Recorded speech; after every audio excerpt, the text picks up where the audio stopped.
Well, I want to just kind of open it up and get some discussion going, because all of you have had experience in actually seeing this behavior, experiencing these kinds of behaviors go on, and then you've had to develop your own strategy. And maybe you didn't think of it as a strategy, but it is, because you have to decide, what am I going to do about it? What I'm looking for is just any kind of feedback. Give me some type of behavior that's disruptive that you've experienced, and then what your strategy was. Yes, okay. So there's a certain physician I had to speak with, okay. And I thought I could kind of rationally discuss the issue with this person, and he got very upset and was almost yelling, and so obviously that strategy didn't work, and so now my strategy, which is not a good one, is to avoid this person. Okay. And not to leave notes and messages and not have a face-to-face, and that's not a good. Okay. It's not Okay. good working.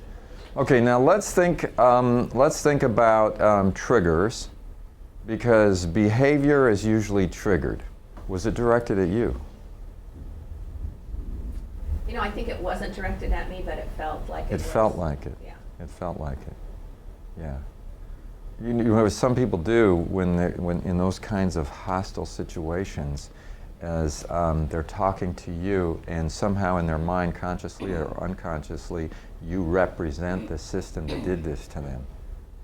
Maybe because you're asking them to comply with a regulation, or you're asking them to do something. You didn't make the rule, but because you are asking them right now. Okay, so it's not the thing that's going on right now, but he's got a whole layer of hostility about all of this stuff that's going on. They do have a right to their feelings, right? Don't they? I mean, they do have a right to their feelings. And there may be some validity behind some of their feelings, right? We're not in a perfect world, and it's hard to be in their shoes.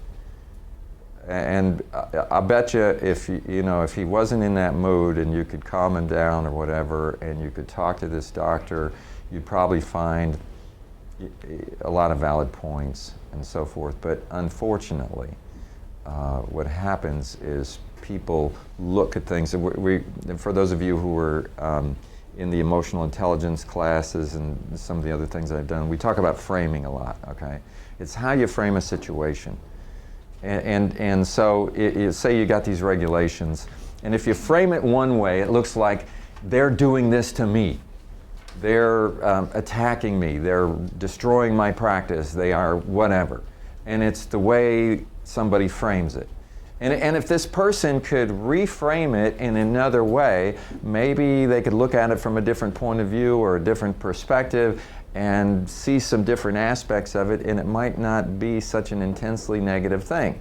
Or in a situation of working with you, when you are asking him to do something, and at that moment he's framed the situation, he's looking at you, okay? And he's framed it as though you are the evildoer that made all of this happen. He's not consciously doing that, but so much power. He's direct. Yeah, he's right, exactly. But somehow it's being directed at you. And if right in that moment he could reframe it and realize that, you're innocent. You didn't make the rule. And you can even see some of his point of view. You can. But you're kind of stuck in a situation where, because of your role, you've got to interact with him. So he's got a role to play, and you've got a role to play. And in our two roles, there's this thing that's happening right now.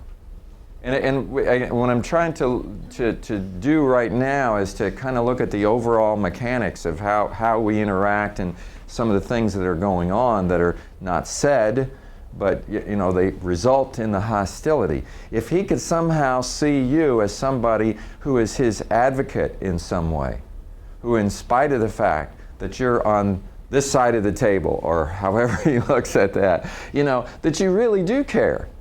You have a job to perform, but you're willing to work with him to some degree, but you know, there's certain lines you can't cross because they are regulations, and if the two of you could have a really open discussion, a heartfelt discussion with a lot of understanding and all that kind of stuff at a time when he hasn't been triggered. See, the thing that you got to deal with is once somebody gets triggered, they go into a whole different thing. Yeah.